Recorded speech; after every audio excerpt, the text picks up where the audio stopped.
Hello students, good morning everyone. Myself Mani from Unity Public School, Cambridge, Standard 5th, Subject Hindi, Chapter 15, मसालों का घर केरला।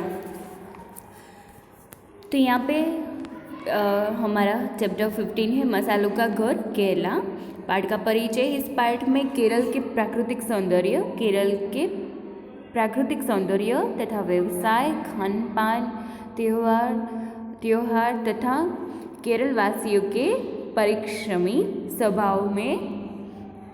स्वभाव के बारे में बताया गया है। केरल की प्राकृतिक सौंदर्य, व्यवसाय, खान पान, त्योहार तथा केरल वासी के परिश्रमी स्वभाव के बारे में यहाँ पे हमें बताया गया है इस पाठ में।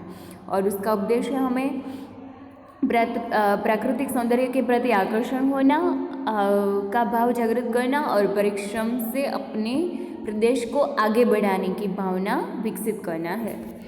तो यहाँ पे हम पढ़ते हैं, जब भी छुट्टियाँ आती है और घूमने जाने का अवसर मिलता, मैं मन ही मन केरल की सुंदरता को अपनी आंखों से देखने का कार्यक्रम बनाती। यहाँ पे एक लड़की अपने बारे में बोलती है, जब भी छुट्टियाँ आती है और घूमने जाने का अवसर मिलता, मैं मन ही मन केरल की सुंदरता को अपनी आंखों में देखने का कार्यक्रम बनाती, पर हर बार किसी न किसी कारण वहाँ जा पाना संभव नहीं होता था। मतलब वो मन ही मन सोचती कि केरल में मैं छुट्टियों के दिन घूमने जाने का प्लान बनाती है वो, और किसी न किसी कारण से वो नहीं जा पाती। और बहुत इंतज़ार के बाद पिछली छुट्टियाँ में मुझे केरल जाने का अवसर मिला, और उसकी जो पिछली छुट्टियाँ थी उसमें उसने केरल जाने का अवसर मिल गया। तो लगा जैसे कोई सपना साकार हो गया है, जैसे उसे लगा कि मेरा सपना साकार हो गया है। केरल भारत का एक खूबसूरत प्रांत है। प्रांत यानी राज्य, स्टेट। केरल भारत का एक खूबसूरत राज्य है। इसकी राजधानी तिरुवनंतपुरम, इसकी राजधानी क्या है? तिरुवनंतपुरम है, और मुख्य भाषा है मलयालम।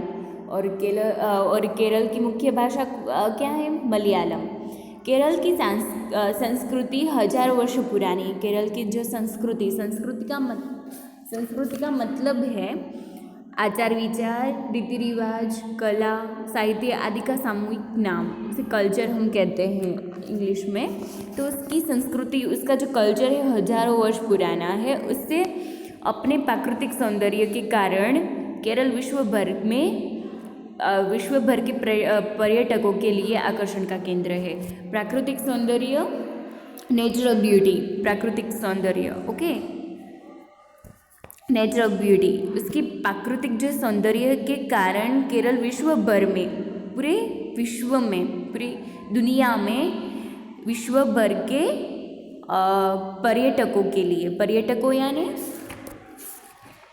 पर्यटकों कैसे कहते हैं? किसी दूसरे राज्य या देश में जाकर घूमने वाले लोग, विजिटर, ओके। जैसे कि दूसरे स्टेट वाले ये इस स्टेट में आते हैं घूमने के लिए, उसे कहते हैं पर्यटकों, ओके, विजिटर। तो पर्यटकों के लिए आकर्षण का केंद्र बन गया। आकर्षण यानी अट्रैक्शन, ओके, कि दूसरे स्टेट से ज़्यादा अच्छा, उसे अट्रैक्टिव कहते हैं, ओके। भरपूर वर्षा, वहाँ पे भरपूर वर्षा, सुंदर प्रकृति यानी देखने में मज़ा आता है। जल की प्रचुरता यानी बहुतायत यानी जल, बहुत सारा जल, बहुत सारा पानी, सघन वन, कितना सारा भराव, मतलब पूरा जंगल, और लंबे समुद्र तट और नदियाँ इसके प्राकृतिक सौंदर्य की कहानी कहती है। दूर दूर तक फैली समुद्र की लहरें, दूर दूर तक फैली समुद्र की लहरें, और किनारे पर हवा के झोंके। दूर दूर तक समुद्र की लहरें, जो लहरें होती है समुद्र की वो, और किनारे पर हवा के झोंके से हिलते नारियल, ऊंचे ऊंचे पेड़, यात्रा की सारी थकान को पल भर में दूर कर देते हैं। क्या दूर कर देते हैं? जो समुद्र की लहरें होती है, फैली समुद्र की दूर दूर तक फैली हुई समुद्र की लहरें होती है, और किनारे की हवा के झोंके और हवा के झोंकों से हिलते नारियल के ऊंचे ऊंचे पेड़, वो यात्रा की सारी थकान दूर कर देती है। केरल वासिया का प्रमुख व्यवसाय क्या है? खेती और मछली, फिश। ओके। केरल वासियों का प्रमुख व्यवसाय है खेती और मछली पालन है, तथा प्रमुख भोजन क्या है? चावल और मछली। इसके अतिरिक्त यहाँ डोसा, इडली, सांभर, उपमा, उत्तपम आदि पौष्टिक भोजन भी खाया जाता है। पौष्टिक भोजन यानी शरीर को पुष्ट करने वाला भोजन, शरीर को हेल्थी रखने के लिए जो भोजन लेते हैं, वो हेल्थी बनाने के लिए जो भोजन लेते हैं वो उसे कहते हैं पौष्टिक भोजन। ओके। आपसी प्रेम और सामाजिक मेल मिलाप को बढ़ाने वाले अनेक त्यौहार केरल में मनाए जाते हैं, जैसे कि नवरात्रि, दीपावली, शिवरात्रि,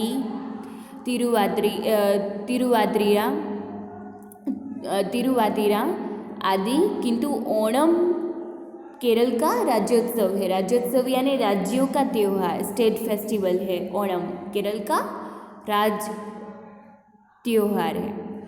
इस अवसर पर केरल का सौंदर्य और लोगों का उत्साह देखने योग्य होता है। ओणम पर्व कब मनाया जाता है? ओणम त्यौहार कब मनाया जाता है? तो अगस्त के अंतिम सप्ताह या सितंबर के आरंभ में, अगस्त के अंतिम सप्ताह लास्ट वीक में या सितंबर के आरंभ में धूमधाम से मनाया जाता है। और इस अवसर पर घरों की साफ सफाई करके उन्हें रंगोली से सजाया जाता है। रंगोली यानी decoration with colours. Okay. Colour के साथ रंगोली, फूल वो सब आदि से बनाते हैं रंगोली। इस पर्व पर नौका दौड़, बोट रेस भी आयोजन किया जाता है। विशेष रूप से दर्शनीय होता है, वो देखने में बहुत अच्छा होता है। नव वर्ष आरंभ होने पर लोग एक दूसरे को शुभकामनाएं देते हैं, गुड विशेष देते हैं, और मंदिरों में कथकली नृत्य होता है। केरल को मसालों का घर भी कहा जाता है। क्यों? कि वहाँ इलायची, लौंग, काली मिर्च, जायफल, जावित्री आदि मसालों का खूब उत्पादन होता है केरल में, इसलिए केरल को मसालों का घर कहा जाता है। काजू की खेती, नारियल और खड़ग के उत्पादनों भी केरल का प्रमुख स्थान है। कौन सी खेती में किसमें प्रमुख स्थान है? तो काजू की खेती करने में, नारियल और खड़ग के उत्पादन में केरल का प्रमुख स्थान है। विश्व भर में केरल के मसालों का स्वाद लोगों द्वारा पसंद किया जाता है, लोग उसे पसंद करते हैं। यहाँ के अनूठे हस्तशिल्प यानी हैंडीक्राफ्ट। ओके। हाथ से की गई कारीगरी, हस्तशिल्प की भी अलग पहचान है। महिलाएं नारियल के रेशों और जूट से चटाइयाँ, टोकरियाँ आदि बनाती है। इन्हें देखकर इनके हस्तशिल्प का अंदाज आसानी से लगाया जा सकता है कि महिलाएं निपुण है ऐसे कामों में, कि नारियल के रेशों और जूट से चटाइयाँ, टोकरियाँ बनाने में। और इतना ही नहीं, महिलाओं मछली पकड़ने के जाल बुनने में भी बहुत आगे। इसके साथ साथ वे डिब्बा बंद करने के काम में भी कुशल, एफिशिएंट। ओके। डिब्बा बंद मछलियों का व्यापार केरल भारत में ही नहीं अपितु विदेशों तक होता है। मतलब वो जो डिब्बाबंद मछलियाँ हैं वो सिर्फ केरल में ही नहीं करते, वो विदेशों में भी उसका व्यापार किया जाता है। मेरे विचार में केरल के बारे में सबसे अधिक गर्व करने योग्य बात यह है कि यहाँ साक्षरता लिटरेसी। ओके। लिटरेसी साक्षरता, पढ़े लिखे होते हैं। साक्षरता का प्रतिशत सर्वाधिक कि यहाँ पे लिटरेसी ज़्यादा, मतलब लोग पढ़े लिखे होते, यही कारण है कि अपने ज्ञान और परिश्रमी स्वभाव के कारण यहाँ के निवासी देश विदेश में उच्च पदों पर है, कि वहाँ पे साक्षरता का प्रमाण ज़्यादा है, तो इसलिए देश विदेश के उच्च पदों में है।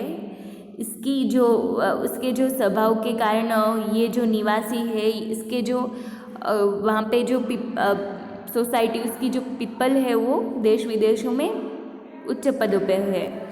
उनके मन में अपने देश और प्रदेश के लिए लगाव और समर्पण, त्याग करने का भाव, समर्पण देखकर मन प्रसन्न हो उठता है। और अपनी केरल यात्रा में मैंने ये अनुभव किया कि हमें केरल वासियों के परिश्रमी स्वभाव और प्रदेश को आगे बढ़ाने की उनकी भावना का सम्मान करना चाहिए, और उनकी तरह हमें भी देश और प्रदेश के विकास में अपना कर्तव्य निभाने में आगे रहना चाहिए। कि इससे हमें सीख मिलती, इस पाठ से हमें सीख मिलती है कि केरल वासियों से हमें ये सीखना मिलता है कि परिश्रमी स्वभाव और प्रदेश को आगे बढ़ाने की उनकी भावना का सम्मान हम करना चाहिए, और उनकी तरह हमें भी हमारे देश और प्रदेश के विकास में अपना कर्तव्य निभाने में आगे रहना चाहिए। यहाँ पे शब्दार्थ देखते हैं। अवसर यानी मौका, अपॉर्चुनिटी, प्रांत यानी राज्य, स्टेट, संस्कृति, आचार विचार, रीति रिवाज, कला, साहित्य आदि का समूह, कल्चर, प्राकृतिक सौंदर्य, नेचर, ब्यूटी, पर्यटकों यानी किसी दूसरे राज्य से इस राज्य में घूमने वाले, देश में जाकर घूमने वाले लोग, विजिटर्स, और आकर्षण यानी किसी स्थान से किसी वस्तु या व्यक्ति का दूसरे स्थान पर खींचे जाना यानी खींचाव, उसे कहते हैं अट्रैक्शन। और पौष्टिक यानी शरीर को पुष्ट करने वाला, न्यूट्रिशंस। एंड राज्योत्सव यानी राज्य का त्यौहार, नौकादौड़, boat race, rangoli, decoration with colours and flowers on floor, शुभकामनाएँ, गुड विशेष, किसी की कल्याण या मंगल के लिए की जाने वाली इच्छा, हस्तशिल्प, हैंडीक्राफ्ट, हाथ से की गई कारीगरी, कुशल, चतुर, होशियार, एफिशिएंट, साक्षरता, लिटरेसी, ओके, परिश्रमी यानी वर्किंग, मेहनत करने वाले, हार्ड वर्किंग, ओके, समर्पण यानी त्याग करने का भाव, डेडिकेशन। और यहाँ पे थोड़े शब्द सिनोनिम्स और विरुद्धार्थी शब्द यानी विलोम शब्द इन एंथोनिम्स दिए हैं। तो हम यहाँ पे देखते हैं कि कौन से शब्द है खूबसूरत, तो उसका समान ही शब्द है सुंदर और मनोहर, व्यवसाय, व्यापार, कारोबार, आँखों, नेत्र, नयन, नौका, नाव, किशती, महिला, स्त्री, नारी, प्रांत, राज्य, प्रदेश। यहाँ पे एंथोनिम विलोम शब्द है संभव, असंभव, आरंभ, अंत, साक्षरता, निरक्षरता, उच्च नीच, साकार, निराकार, योग्य, अयोग्य। यहाँ पे इडियम्स है मुहावरे, सपना साकार होना, सपना सच हो जाना, ओके। तो यहाँ पे ये हमारा चैप्टर 15 मसालों का घर केरल यहाँ पे कंप्लीट हो गया। Thank you students.